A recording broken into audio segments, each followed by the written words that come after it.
Okay, so this is going to be a quick tutorial about how to get uh, lamination done on foam. So I have a small piece of scrap Depron here. I'll just make a smaller piece, it's easier to manage. And I have two types of laminate. The point, like this is a 37 mil.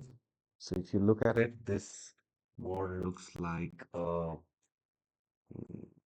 frosted piece of plastic, and we'll see as soon as you iron that, that goes clear.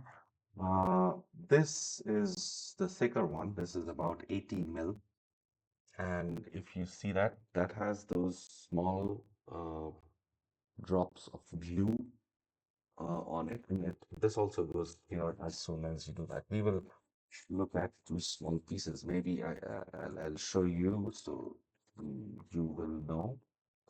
We'll take two small pieces and we will see what happens when you um, heat them up.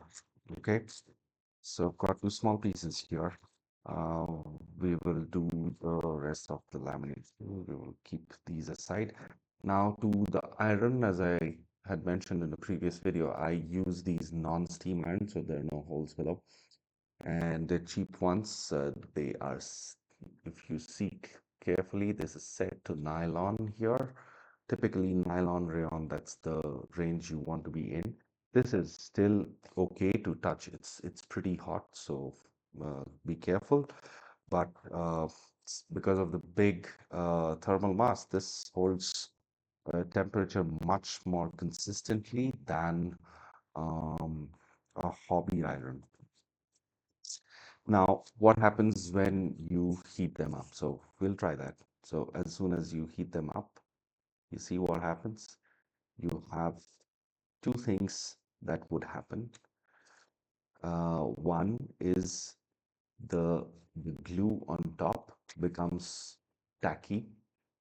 So if you see that, uh, you see the glue came off to the finger. It's the same thing when you don't see it, but this also has glue, and as soon as you put on that, that goes clear. So that is clear and frosted. Now let's quickly get to how to do it on a piece of Depron.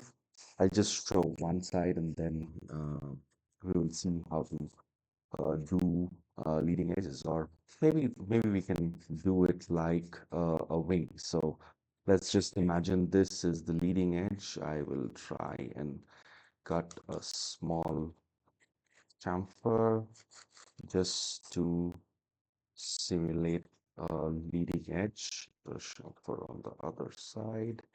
This is a dull blade. It's much better when the blade is new. This is what I had handy. So I'm just doing it with that. That's okay. And this is also a great thing that if there are imperfections in the form that can be very easily uh, hidden by this thing. So on a leading edge, what I prefer doing, a smaller, thinner strip that goes on the leading edge of the surface. Let's take that. We will wrap that around. There might be excesses. And of course, whichever foam you're using, make sure you basically uh, try out on a spare piece before. I know that, so I roughly fold that away so that it doesn't touch the rest of it. And this is how I like to do it. Remember that when you touch that, like when you start heating up laminate, it also contracts. So do that till you see uh, the glue vanishing. You can tilt it so that it doesn't touch the rest of it, and you run a smooth single stroke.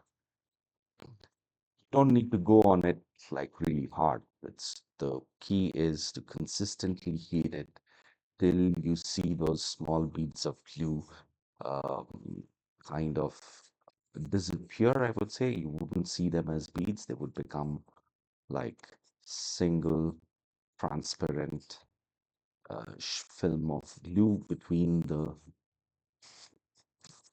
film and this thing. I don't know if that is very visible, but it has uh, maybe light.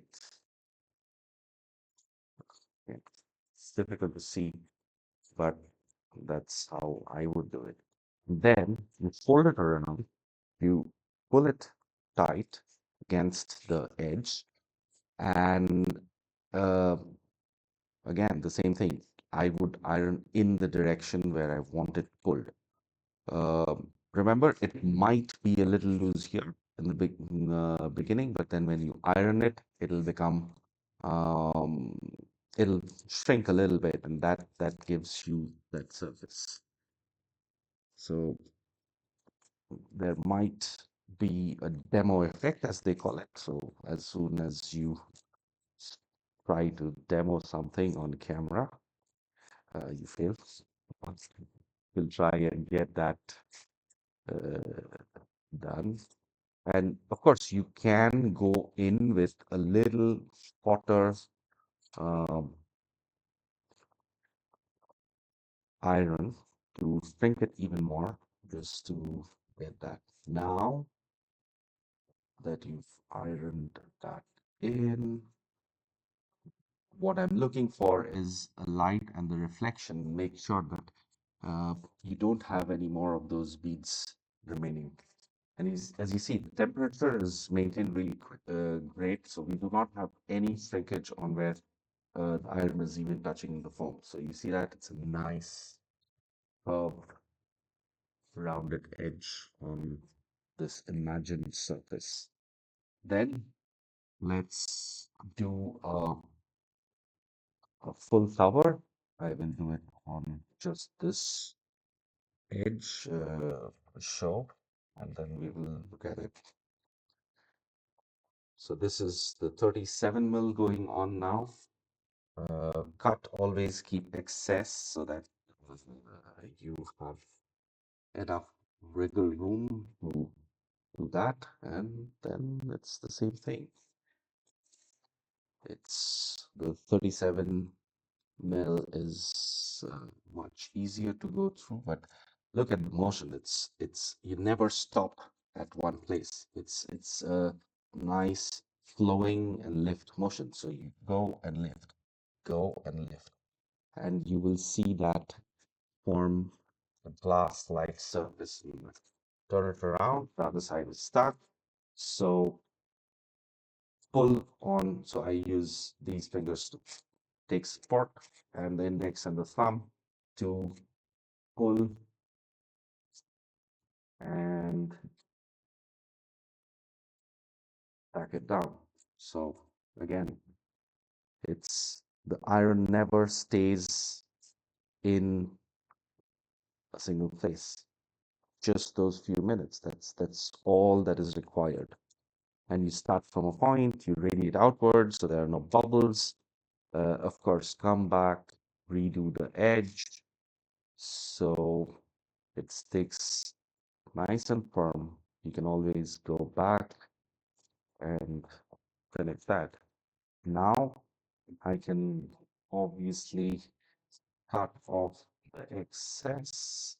Oh, if I wanted, I could even uh, turn those things around, stick it in, and 37 minutes. It's much easier to just, yeah. So for example, you have an odd edge here. Let's try doing that. You cut some reliefs where there is going to be a thing. Let's use the blade here. So I cut some reliefs there.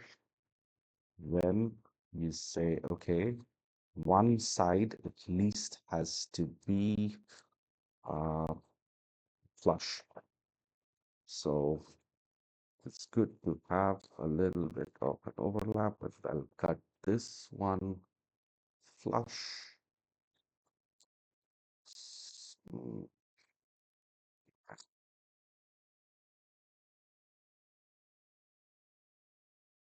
that should do. So a small piece here, use the tip of the iron. So that's another thing. Like you can always go in with the tip of the iron, and so and this is another important motion. So you go and you turn, you go and you turn. That's how you get a nice smooth. Yes, this requires a little bit of practice. So of course, go ahead and practice on of a few scrap pieces or of foam or even model. It's okay. You'll always learn and become better as you go on doing it more and more. So if you see, that's done. And once that is done, it gives it an amazingly good amount of strength and surface resistivity. So you don't. So when you're flying and you hit a shrub or a piece of grass, what you normally have is something sharp that goes across your plane. Now, if this is bare foam, it instantly gets stuck and pulls out uh, a bit there. So lights are playing tricks, but let me see. Yeah, so if you see that when you come in and it gets stuck, so you are left with gouges like that on the foam. And that is exactly what you would not want, right? Maybe this light is not as good at it as it was supposed to be. This is better. But that's how you get lamination done. Uh, yeah. So do let me know if you would want to see something else. We'll demonstrate. That's laminating foam using an Amazon iron.